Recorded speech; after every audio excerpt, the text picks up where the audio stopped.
Good morning, everyone. I hope it will work. Because a lot of you asked, I will record a webinar about bloating that I created for the cabin crew. Shortly about me, I'm Veronica. I am studying dietetics at the university. And this is a part of my social project. So there is no advertising, no forcing to buy any services connected to it. It's just me purely giving the knowledge in exchange for data that I need. So with this webinar, there will come two surveys. I would love you to do first one before this webinar and the second one after it. The questions will be mostly the same. It's just that I need to go collect the data that you actually improved your knowledge in regards to what I will be presenting today. So I hope that is fair and square. And let's start. I will switch off the camera so it's a better connection. And after the webinar, please, if you feel like you have any questions, you can always message me or you can join my Sky Balance group on Facebook. I have Sky Balance project account on Instagram as well, which goes exactly Sky Balance Project. So through any of these channels, you can reach me to ask any questions that you might have in regards to dietetics. If you would like me to talk or if you would like me to create another webinar on a specific topic, please let me know as well. I am more than happy to adjust to your expectations. Okay, so without further ado, let me switch off my video first. And now I will share the screen. Perfect. I hope this is working. And now let me start the presentation from the beginning. So today we're going to be talking about bloating for the cabin crew.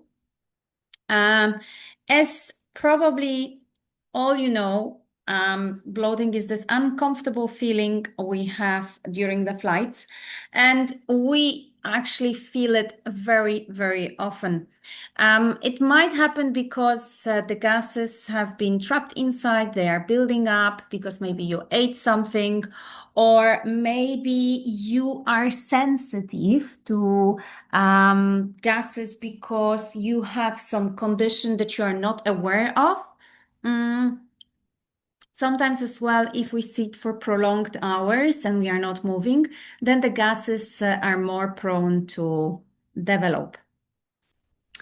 Now, how these gases are getting there, there is few different ways. First is obviously fermentation. So whatever you ate, it's mostly the food that had a lot of fermentable carbohydrates.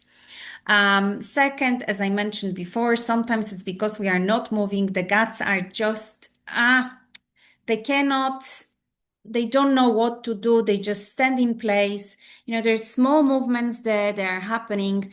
And if that movement is missing, then this is when you are getting bloated. Constipation, again, that might be related very often to your diet or not drinking enough water, not eating enough fiber. And another thing is just swallowing air. For example, when you are chewing gum. Because of our job, our risk of being bloated is way higher. Why? Because of the cabin pressure. Obviously, probably all of you know about it. Our organs expand, then they shrink, then they expand. And of course, our poor intestines, they're getting crazy. Another thing is maybe that wouldn't be so bad and we could manage that, but unfortunately, we are working shifts. And our intestines, our body in general, doesn't like shifts work. No matter what we say to ourselves, no matter how we are trying to prevent it, unfortunately, it's not the healthiest job to do. But if you love it, of course, go by all means, do it. Just try to think about it. So this is more of a physical site. How does it work? It's actually Boyle's law, so it has the name that actually says about the altitude and how the volume of the gas expands. So it can expand up to 30%. 30%. Imagine your body expanding like this. This is when you are standing in your mirror after the flight and you feel like you're pregnant. So this is exactly why. Now, as I said before, we work shifts because our body, our brain likes when everything is the same, and it likes night and it likes day. We are programmed this way for centuries.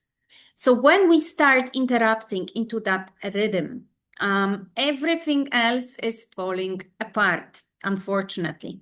So now your enzymes that should be helping you, for example, to digest, they are maybe not produced or they are not produced enough.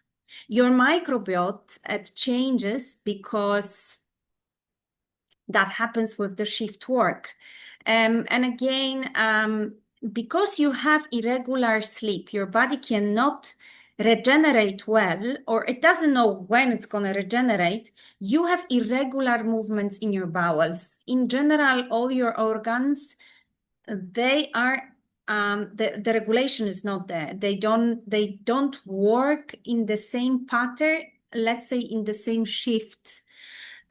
So it's random. So once the system will switch on, but once it won't, just because of that. And of course, with that, there can be other psychological things like stress related to the work.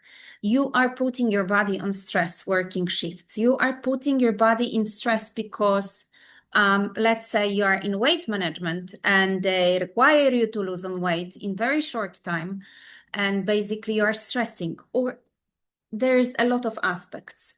This is going to affect your intestines as well. It can lead even to inflammations. So that's how it all happens.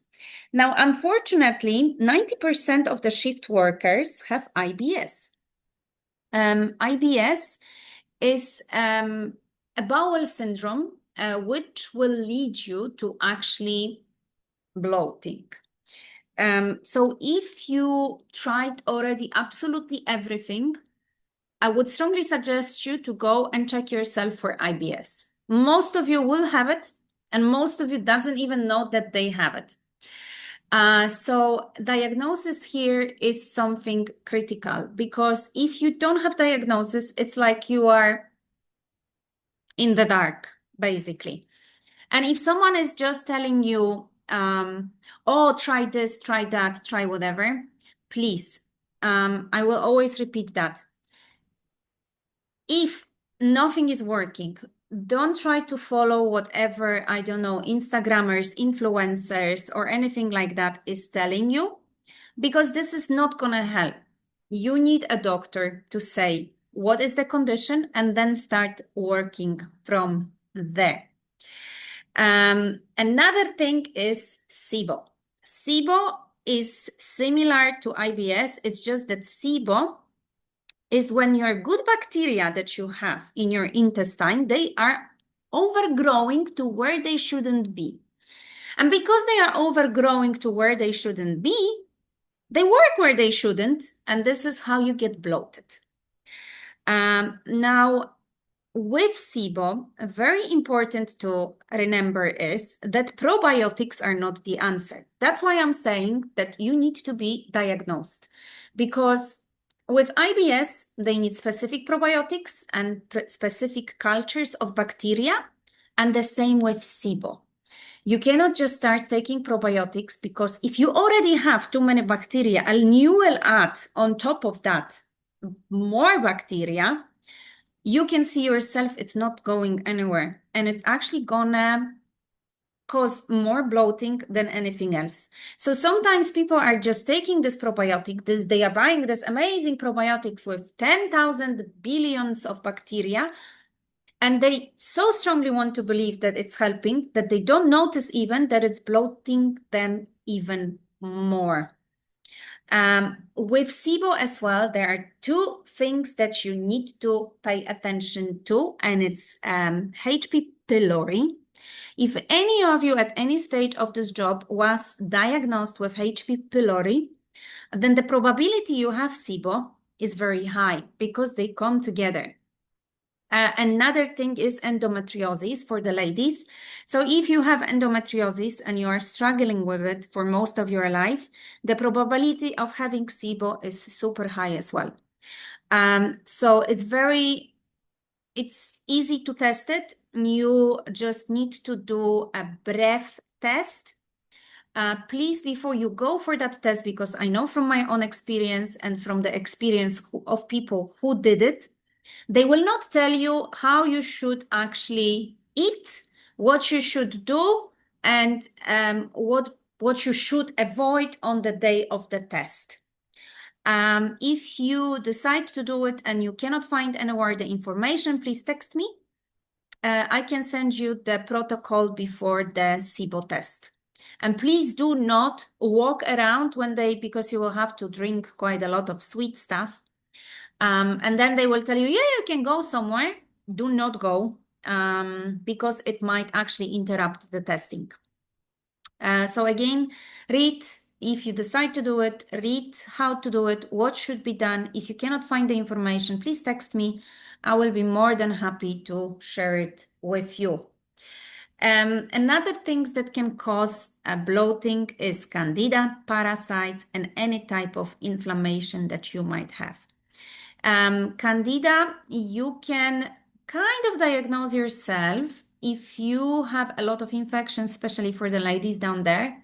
That's one of the signs. Another thing is if you pull out your tongue and it's very white, then there is a big probability that you have candida, and candida will cause bloating.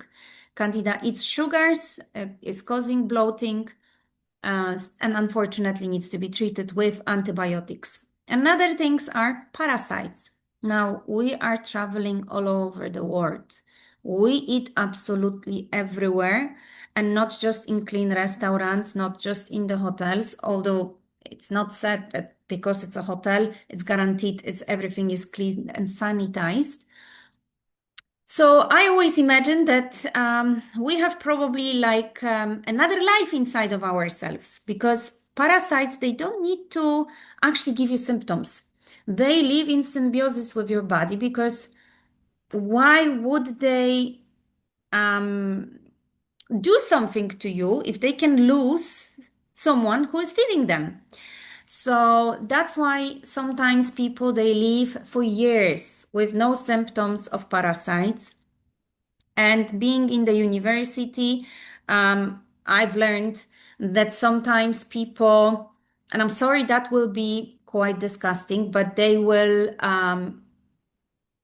from their bum, dig out a parasite, which they can put and send to the laboratory together with the stool sample, and it's clearly there.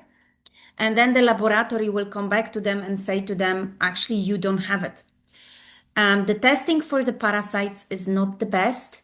Actually, the vet testing for the parasites, at least in my country, is better than the one for the humans. But I'm not saying it to scare you. I'm just saying it to you to tell you that this might be the reason why you're bloated.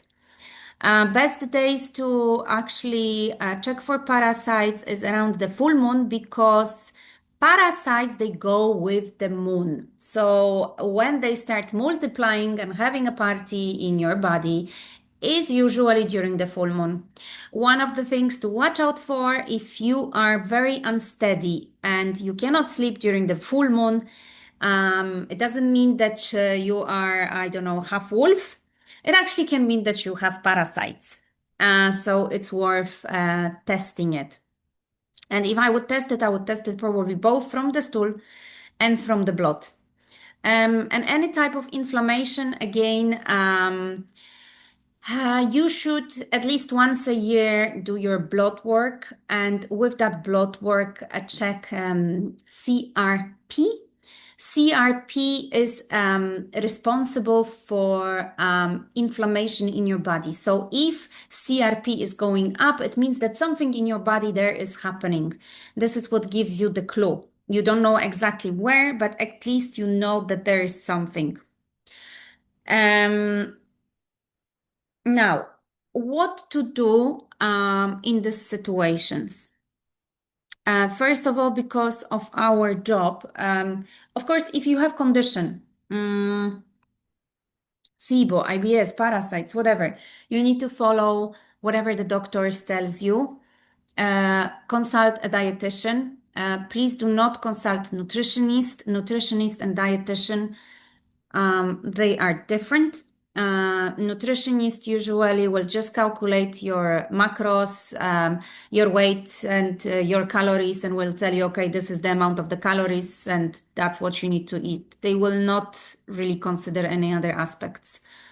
Dietitian is the one who will actually go into what should be eaten with which condition. So this is the main difference, and we'll go through your blood work, blood tests, and other tests that might be done. So the diet that I would recommend when you are struggling is the FODMAP diet. The FODMAP diet was designed by Mokosh University. I should have somewhere here. So here on the bottom of the screen, you see the picture of the app, how it looks like. If you go to Play Store or iPhone Store, I don't know how you call it on iPhone, then this symbol is exactly the app that I'm talking about. So how does it work? Basically, this diet, it's based on elimination. So you follow eliminating the foods. You stay with kind of bland and very simple diet. And then after a while, you start introducing foods and you see the reaction of your body to it. Is it too early? Is it okay? How your body reacts? I know this is a lot of job and I know that it might be challenging, but if you are really struggling a lot, this might be the only solution and the only thing that you can do for yourself. And again, you cannot follow someone who will tell you, listen, I ate avocado and it didn't bloat me, because everyone has different microbiota. Um, and something that is not bloating me might bloat you like crazy. You need to always remember that. There is nothing like a golden advice that something that doesn't bloat me, it will bloat you, and the other way around. So this diet helps you to observe yourself, basically. You can see what works, what doesn't, what caused more bloating, less bloating, and like that you can redesign the way you eat. What really works well as well is writing as well down every day what you have eaten. You can try with this one first. So let's say you put what you eat for breakfast, for your lunch, for your dinner, and then the next day you analyze how you felt. Did you have brain fog? Did you have constipation, diarrhea? How was the bloating? And this is more or less how you can notice which foods they might give you problems and which foods your body is tolerating way better. So another thing is intermittent fasting that I would recommend to most of people. Healthy people, if you don't have any other conditions like, let's say, Crohn's disease, but I would imagine if you're flying, Crohn's disease wouldn't be something that you could have, because it would be impossible to, or very hard to actually do this job with that such a severe condition.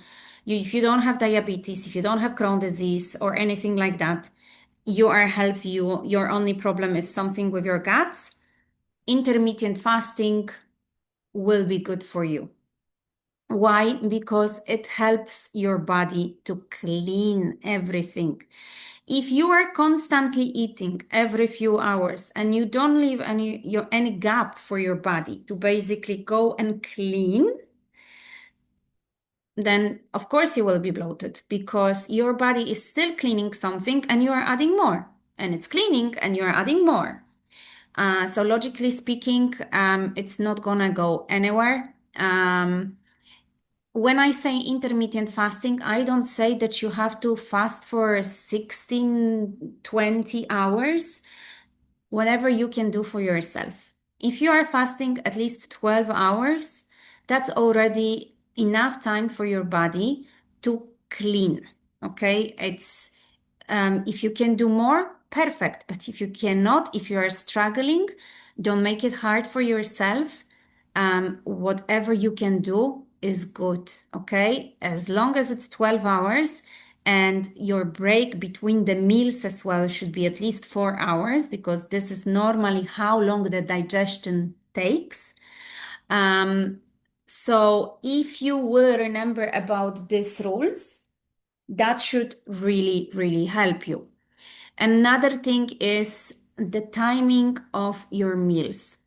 If you are on a night flight and you are eating, believe me, you will be bloated. Or there is a high possibility or chance you will be bloated. Why? Because we are designed to sleep during the nighttime. And even though you are awake and your brain is awake, your body slows down. Your metabolism slowed down, your intestines are slowing down, the whole of you is slowing down. So what happens with that cake that you eat at 3 a.m.? It stays in your gut way longer than it would stay during the day. And of course, it will start fermenting. And of course, it will give you insulin spike. It's not a proper source of energy. It's not gonna keep you awake because it just gives you insulin spike and then suddenly it drops and you are feeling even worse. Unless you're gonna just put sugar, in which case, sooner or later you might have insulin problems, and you might have insulin resistance. So I wouldn't go there. Again, whatever you eat now, you think you're still young, you think you have time, doesn't really work like this. We already work on our future and how that future will be. So if you want to be 45, have insulin resistance, problems with your weight, by all means, eat that sugar the whole night. If you already think about it now, then this is not the answer. So what I would suggest, if you can, of course, you need to test it on your own body. But if you can, eat before the flight, the last meal, and then try not to eat anything till the sunrise. Or if you can even last it, go home, sleep after the night flight, and then after you wake up, eat only then. So this is your intermittent fasting solved. You're not eating during the night, and so on and so forth. Of course, if you really need it, if you feel like you're gonna faint, because you might feel like this as well at the beginning when you're not adjusted to it, please do not force yourself, eat something, but don't let it be sugar. Take the yogurt, take some nuts, take any type of proteins, healthy fats. You can find options on board. I even shared some strategies. I prepared the ebook as well with some recipes, but I will share that later. So there are always options for you. And your guts, your intestines, they will be super, super grateful. So I already spoke about this one. And of course, these are the tips that all of you probably know already. Avoid the foods that contain a lot of sugars, a lot of the sugars that are fermenting. The app that I suggested to you, it will help you to actually see which type of foods that might be. You might be very surprised to see which foods are the one fermenting, because some of you might not even realize, might be eating it daily and might not realize that this can cause bloating. For example, avocado is a fruit like this, which can be problematic for people with SIBO or IBS. So you never know. Try to follow that. Try to avoid foods like broccoli before the flight. It's very healthy, so eat it, of course, eat it. It's not like you're supposed to exclude it, but maybe don't eat it before the flight when your gut is expanding and everything else. Onions, garlic, all this type of products. Drink plenty of water. Add some electrolytes to your water. That will help you to survive the night. Choose electrolytes that are just simple electrolytes with no other add-ins, no flavors, because that will as well influence your brain and it might cause some bloating. So no flavors, no sugars, just simple electrolytes. You can buy the trace electrolytes in US. They are in a bottle. It's like drops. They have a bit of a salty flavor, but you can get used to it. At least there is nothing else added to it. And of course, try to do the intermittent fasting, as I said before. Try to have the gaps of at least 4 hours between the meals. When it comes to how frequent to eat your meals, again, that will depend on you. So again, depends on who you are, what works for you. For some people, 2 meals a day will work. For some people, 3. For some people, 4. It needs to be individually adjusted. I would not suggest though to eat once a day. That in prolonged studies doesn't bring good effects. Another thing is, if you did everything from your side and you still feel bad, if suddenly you start really losing on weight, you start bleeding, especially for us ladies, or you have stools with bleeding in it, you have acute, very severe pain, you must go to the doctor. Please do not try to medicate yourself. I will repeat that and I will emphasize on that. It's very important to go to the doctor when it's needed. Another thing that I forgot to mention is that if you are allergic to something or you have food intolerance, that might lead you to bloating as well. So if you did your SIBO test, if you did IBS, everything is okay, then tracking down your diet, eliminating everything, tracking down your diet might show you what you actually what you are not digesting, and that will help you to build up on healthy diet as well. So that's it from my side. I hope this was beneficial for you. Again, if you have any questions, you can find me on Sky Balance Group on Facebook or Sky Balance Project on Instagram. Please do not hesitate to contact me there with any questions or suggestions that you might have. I'll be recording shortly another webinar on supplements, and I hope to see you there. Again, please, if you can fill up for me the surveys, which are in the links, I would very appreciate. Thank you so much.